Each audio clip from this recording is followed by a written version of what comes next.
你唔好擔心，個天如果塌落嚟，你當被冚。佢提醒我，不斷咁提醒我，做人一定要堅強。雖然我係潮州人，但係我好早就已經與三水人結緣。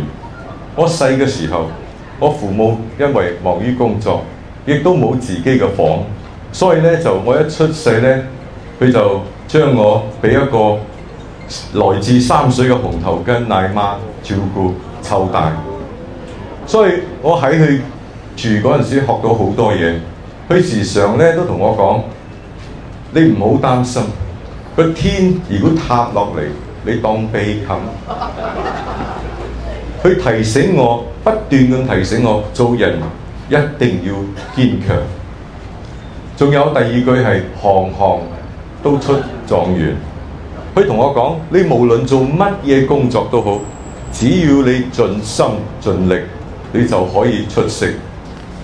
所以呢兩句説話陪伴我嘅成長，佢亦都讓我對三水文化有一種好特別、好親切嘅親切感。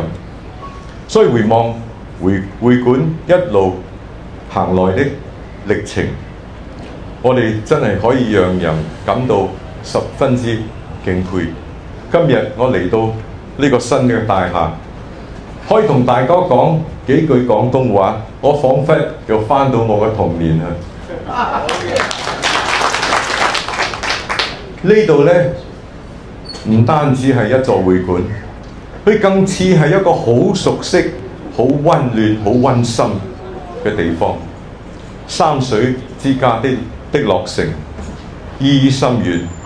佢唔單止提升活動空間，亦通過文物館記錄先輩的貢獻，俾嗰啲年輕一代嘅人認識到、了解到乜嘢叫做勤勞，乜嘢叫做堅毅，可以守望相助的精神。